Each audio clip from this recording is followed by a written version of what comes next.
Dear students, आगे अपना छोटा सा टॉपिक आता है एक हाइड्रोजन क्लोराइड का। इसके बारे में अपने डिस्कस करेंगे कि कैसे ये बनता है और कैसे इसकी अपचायक प्रकृति होती है। थोड़े से इसके गुणधर्म देखेंगे। तो ये देखने से पहले आपको एक प्रीवियस वीडियो में मैंने अमोनिया के साथ अभिक्रिया करवाई थी किसकी, क्लोरीन की सीमित मात्रा के साथ में। किसका निर्माण करवाया था, अमोनिया क्लोराइड का निर्माण कराया था। उसके अंदर मैंने आपको इनके फॉर्मूले डायरेक्ट सही नहीं लिखाए थे। अमोनिया क्लोराइड मैंने डायरेक्ट ही लिख दिया था ऐसे, ये रॉन्ग था, थोड़ा सा चेंज कर लेना। अमोनिया क्लोराइड अपने को पता है रिएक्टिव में होता है क्या, NH4Cl होता है। अभिक्रिया कैसे होगी, तो अभिक्रिया के अंदर इसके अंदर अपने को पता है कि नाइट्रोजन डाइऑक्साइड निकलेगा। संतुलित करने के लिए 8, यहाँ पर कितने हो जाएंगे 3, तो 6 ये बन जाएंगे, प्लस में क्या निकल जाएगा, NO2 निकल जाएगा। ये अभिक्रिया आप थोड़ा सा देख लेना, मिस्टेक हो गई थी। डायरेक्ट मैंने अमोनिया क्लोराइड लिख दिया था। अमोनिया क्लोराइड की जगह अमोनिया की अभिक्रिया कराई Cl2 के साथ में और ऐसे लिख दिया था आपने NH3Cl। पता नहीं माइंड कहां पर था उस टाइम, तो ये थोड़ा सा चेंज कर लेना। उसके बाद में इसके सेकंड रिएक्शन आपको यही बताएंगे कि अमोनिया की अभिक्रिया करवानी है किसके साथ में, क्लोरीन के साथ में। क्लोरीन क्या होगा, अधिक्य में होगा और बनेगा क्या, नाइट्रोजन टेट्राक्लोराइड बनेगा, प्लस में क्या निकलेगा, HCl। ये अभिक्रिया सही है, ठीक है। तो थोड़ी सी ये रिएक्शन अपने को क्या करनी है, चेंज करनी है, थोड़ी सी चेंज कर देना। उसके बाद में अपना टॉपिक कौन सा है, हाइड्रोजन क्लोराइड वाला। तो हाइड्रोजन क्लोराइड में क्या होगा, ये कैसे बनेगा, इसकी बनाने की विधि है वो अपने को ध्यान में रखनी है। जैसे फॉर एग्जांपल बनाने की कौन सी विधि होगी, तो प्रयोगशाला विधि है, प्रयोगशाला विधि। प्रयोगशाला विधि को अपने व्यावसायिक विधि भी कहते हैं, थोड़ा सा ध्यान रखना। वो प्रयोगशाला विधि बोल दे या व्यावसायिक विधि बोल दे, दोनों में एक ही बात होती है। तो प्रयोगशाला विधि में क्या होगा, इसके अंदर सोडियम क्लोराइड की अभिक्रिया करवाएंगे अपने किसके साथ में, सल्फ्यूरिक अम्ल के साथ में। सोडियम क्लोराइड की अभिक्रिया करवाएंगे सल्फ्यूरिक अम्ल के साथ में। तो क्या बनेगा, मेनली जो अपने को प्रोडक्ट बनाना है हाइड्रोजन क्लोराइड बन जाएगा, प्लस में क्या निकल जाएगा, सोडियम हाइड्रोजन सल्फाइड निकल जाएगा। उसके बाद में से आगे और कंटिन्यू रखेंगे कौन से, जैसे NaHSO4 अभिक्रिया करवाएंगे किसके साथ में, सोडियम क्लोराइड के साथ में। क्या बनेगा, सोडियम सल्फेट बन जाएगा, प्लस में क्या निकल जाएगा, HCl निकल जाएगा। तो ये प्रयोगशाला विधि है अपनी, ये प्रयोगशाला विधि में ध्यान रखना है। ये किसके रूप में निकलेगा, तो गैस के रूप में निकलेगा। और अपने को पता है कि और कैसे बना सकते हैं, डायरेक्ट भी बना सकते हैं H2 के साथ अभिक्रिया करवा के क्लोरीन की, क्या बनेगा, HCl बन जाता है बंद कमरे में। और बहुत सारी अपने क्लोरीन की देखी ना, तारपीन के तेल से, और बहुत सारी रिएक्शन है जैसे एथेन के साथ में अभिक्रिया करवा रहे हैं, तो भी क्या हो रहा था, वो प्रोडक्ट के रूप में। लेकिन अपने को मेनली रिएक्शन ये ध्यान रखनी है, कौन सी, प्रयोगशाला विधि। प्रयोगशाला विधि में होता क्या है, तो सोडियम क्लोराइड होता है और एक सल्फ्यूरिक अम्ल होता है। सोडियम क्लोराइड और सल्फ्यूरिक अम्ल अभिक्रिया करके किसका निर्माण कर लेंगे, हाइड्रोजन क्लोराइड गैस निष्कासित कर देंगे और क्या बना लेंगे, सोडियम हाइड्रोजन सल्फाइड बना लेंगे। फिर ये सोडियम हाइड्रोजन सल्फाइड क्या करेगा, सोडियम क्लोराइड के साथ अभिक्रिया करेगा और सोडियम सल्फेट का निर्माण कर देगा और क्या निष्कासित कर देगा, HCl गैस निष्कासित कर देगा। इसे सल्फेट बोलेंगे, जैसे हाइड्रोजन सल्फेट या सल्फ्यूरिक अम्ल बोलते हैं। इसे भी सोडियम हाइड्रोजन सल्फेट बोलेंगे, इसे भी सोडियम हाइड्रोजन सल्फेट बोलेंगे, इसे सोडियम सल्फेट बोलेंगे, ठीक है। क्योंकि सल्फाइड होता है, सल्फाइड तो अपने को पता है SO3 को बोलते हैं। इसके साथ में अगर लगा हुआ है NO2, इसे क्या बोलते हैं, अपने सल्फाइड बोलते हैं, ठीक है। तो ये मेनली रिएक्शन प्रयोगशाला विधि की है, प्रयोगशाला विधि से कैसे HCl गैस बनाते हैं। तो ये एक रिएक्शन अपने को ध्यान में रखनी है और कोई रिएक्शन अपने को ध्यान में नहीं रखनी, ठीक है। उसके बाद में आते हैं इसके गुणधर्म, ये कैसी होती है, यानी कहने का मतलब फिजिकल प्रॉपर्टीज। तो फिजिकल प्रॉपर्टीज के अंदर सिंपल सी लैंग्वेज लिखते हैं कि ये रंगहीन गैस होती है, रंगहीन होती है। फिक्शन का मतलब कि हैंड टू हैंड नाक को, यानी जैसे अपने सूंघते हैं ऐसे, तो ये इतनी क्या होती है, फिक्शन होते हैं कि यानी दर्द करने लग जाता है, अपने सब शरीर कान ये सब दर्द होने लग जाते हैं। इसलिए बोलते हैं कि इसे इन्फेक्शन होती है, क्या होती है, गैस होती है। और जब इसे अपने संपीड़ित करते हैं, पास लाते हैं, तो जब इसे द्रव अवस्था में लाया जाता है तब भी क्या होती है, रंगहीन होती है। ये इसकी दो फिजिकल प्रॉपर्टीज है, बस कुछ नहीं देखना, बस इतना सा लिखना है कि इन्फेक्शन रंगहीन गैस होती है और द्रव अवस्था में भी कौन सी होती है, रंगहीन होती है। उसके बाद में इसकी केमिकल प्रॉपर्टीज अपने को ध्यान में रखनी है। केमिकल प्रॉपर्टीज में पहले इसकी प्रॉपर्टीज आएगी अपचायक प्रकृति की आएगी। पहली कौन सी आएगी, अपचायक प्रकृति। अपचायक प्रकृति, अपचायक प्रकृति में कैसे कहेंगे कि ये अपचायक प्रकृति दिखाता है, तो प्रबल ऑक्सीकारक पदार्थ होते हैं। प्रबल ऑक्सीकारक पदार्थ जैसे MnO2, इसे क्या बोलते हैं, अपने मैग्नीज ऑक्साइड बोलते हैं। फिर दूसरा अपने को पता है KMnO4, इसे अपने क्या बोलते हैं, पोटेशियम परमैंगनेट बोलते हैं। और तीसरा K2Cr2O7, ये तीनों अपने को पता है कि क्या होते हैं, तीनों प्रबल ऑक्सीकारक होते हैं। तीनों क्या होते हैं, प्रबल ऑक्सीकारक पदार्थ होते हैं, प्रबल ऑक्सीकारक पदार्थ। ये तीनों क्या होते हैं, प्रबल ऑक्सीकारक होते हैं। मैग्नीज ऑक्साइड, पोटेशियम परमैंगनेट और पोटेशियम डाइक्रोमेट, ये तीनों क्या होते हैं, प्रबल ऑक्सीकारक पदार्थ होते हैं। प्रबल ऑक्सीकारक पदार्थ को जब हाइड्रोजन क्लोराइड के साथ अभिकर्षित किया जाता है तो ये क्या कर देता है, अपचयित कर देता है। किसमें अपचयित कर देगा, तो अपचयित करने में अपने कह सकते हैं कि मैग्नीज ऑक्साइड होगा उसे किसमें, मैग्नीशियम क्लोराइड, मैग्नीज क्लोराइड में। पोटेशियम परमैंगनेट होगा उसे किसमें करेगा, पोटेशियम क्लोराइड, मैग्नीज क्लोराइड, और इनमें ऑक्सीकरण कर देगा। इसको भी सेम इसमें ही करेगा, पोटेशियम क्लोराइड में, और इसे क्रोमियम क्लोराइड में क्या करेगा, ऑक्सीकरण करेगा। जैसे हम लोगों ने देखी थी इसकी रिएक्शन को, MnO2 की अभिक्रिया करवा रहे थे इसके साथ में, फोर लेंगे यहाँ पर HCl के साथ में, क्या बनेगा, MnCl2। इसे क्या बोल रहे थे अपने, मैग्नीज क्लोराइड प्लस में क्या निकल रहा था, वाटर का मॉलिक्यूल्स प्लस में क्लोरीन गैस।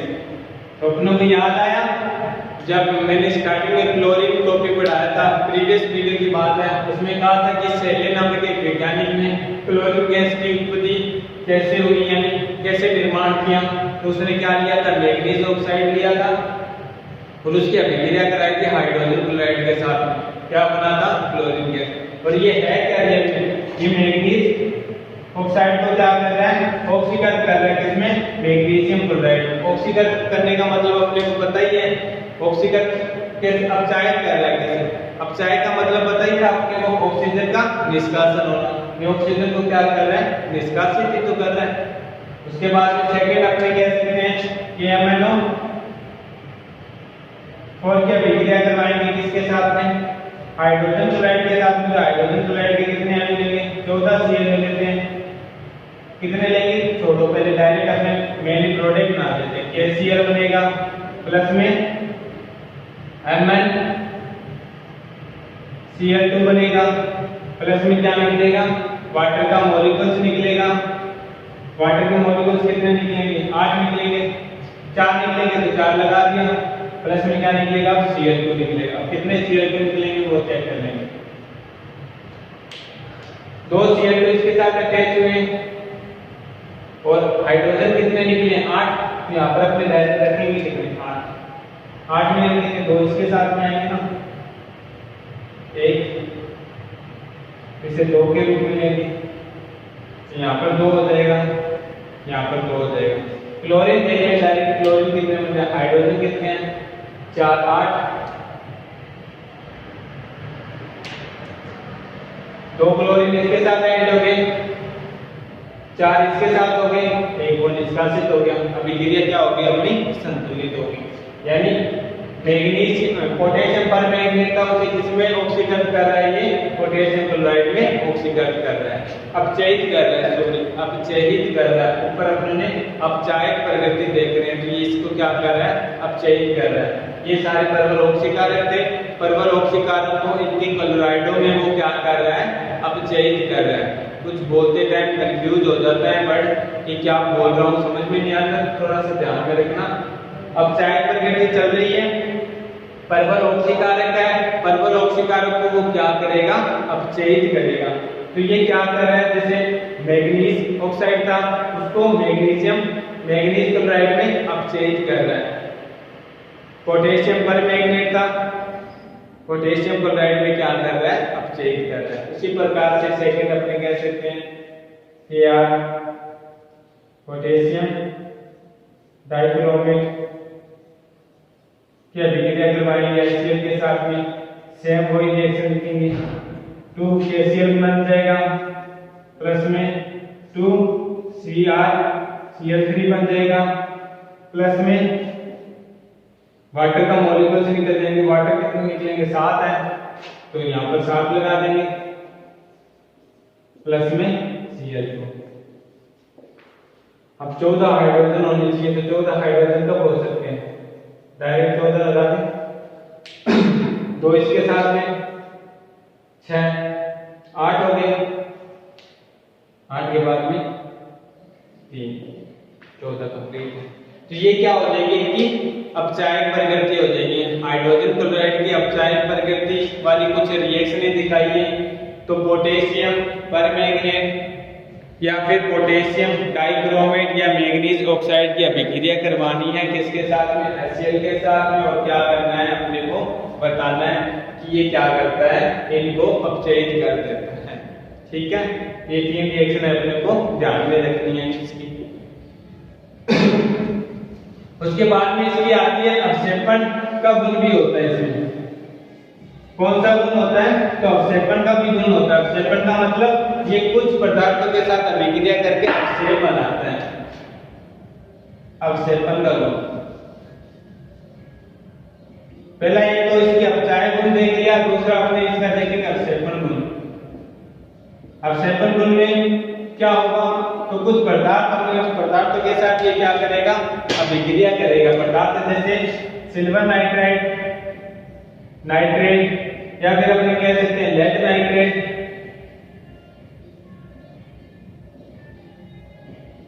और अपने कह सकते हैं जैसे मर्क्यूरी नाइट्रेट, इनके साथ अभिक्रिया करके ये क्या करता है, अवक्षेप बनाता है। जैसे इसके साथ अभिक्रिया करके HCl का अवक्षेप बनाएगा, इसके साथ अभिक्रिया करके लेड नाइट्रेट का अवक्षेप बनाएगा, लेड क्लोराइड का अवक्षेप बनाएगा, और इसके साथ अभिक्रिया करके मर्क्यूरी क्लोराइड का अवक्षेप बनाएगा। ये सारे क्या करता है, वो अवक्षेप बनाता है। तो इसलिए इसका एक गुण आता है, कौन सा, अवक्षेपण का गुण भी आता है। अगर हमने जैसे डायरेक्ट रिएक्शन दिखा दी कि HgNO3 के साथ अभिक्रिया करके HCl किसका निर्माण करता है, तो ये HgNO3 जिसे सिल्वर नाइट्रेट कहते हैं, नाइट्रेट कहते हैं, के साथ अभिक्रिया करके HgCl का अवक्षेप बनाता है। HgCl का अवक्षेप बनाता है, प्लस में क्या निकाल देता है, नाइट्रिक अम्ल निकाल देता है। उसी प्रकार से यहाँ पर लेड नाइट्रेट PbNO3 H2 क्या अभिक्रिया करके इसके साथ में क्या करेगा, तो ये अवक्षेप बनाएगा, वही लेड क्लोराइड का अवक्षेप बना देगा। अवक्षेप को ऐसे दिखा देते हैं यहाँ पर, ये क्या है, अवक्षेप का निर्माण कर रहा है। प्लस में क्या निकाल देगा, 2HNO3 निकाल देगा। उसी प्रकार से ये कौन सा कंपाउंड था, सिल्वर मर्क्यूरी नाइट्रेट था, उसके साथ में अभिक्रिया करवाएंगे किसकी, 2HNO HCl की, क्या बनेगा, HgCl2 बनेगा, और प्लस में क्या निकल जाएगा, 2HNO3 निकल जाएगा। 2 पत्ते का 4 ले लेंगे आप।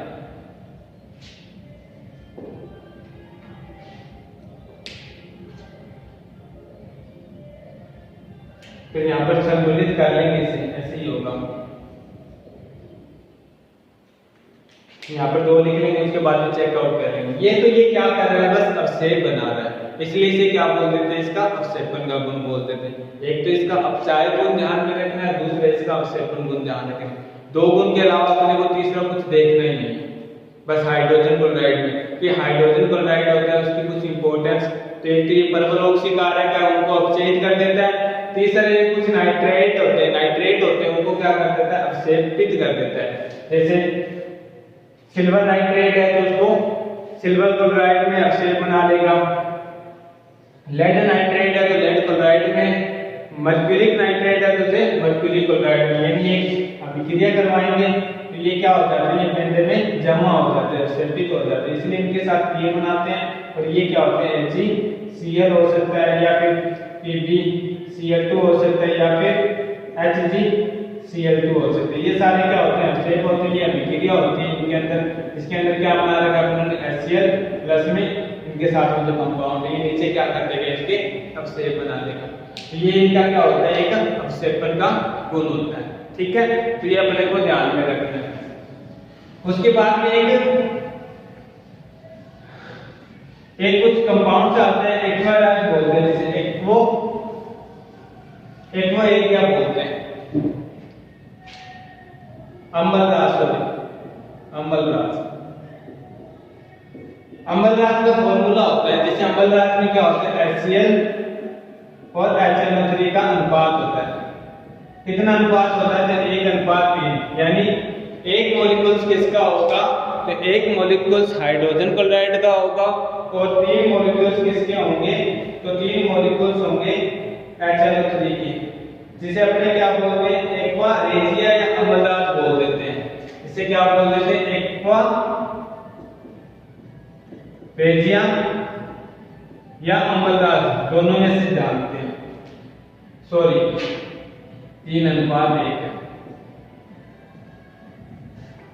पूछता है आपसे कि एक्वा रेजिया या अम्लराज होता है जो, उसके अंदर कौन कौन से कंपाउंड होते हैं, कौन कौन से यौगिक होते हैं। तो हाइड्रोजन क्लोराइड के 3 मॉलिक्यूल्स होते हैं और एक मॉलिक्यूल्स होता है किसका, HNO3 अम्ल का होता है।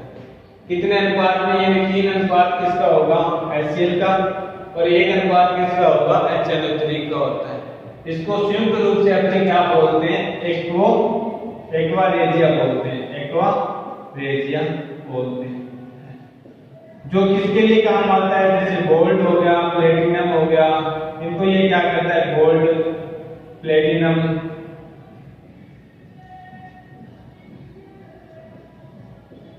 इनको क्या करने के लिए, पिघलाने के लिए इसका यूज किया जाता है। या फिर अपने कह सकते हैं कि इनको अम्लीकरण करने के लिए किसका यूज किया जाता है, तो एक्वा रेजिया का यूज किया जाता है।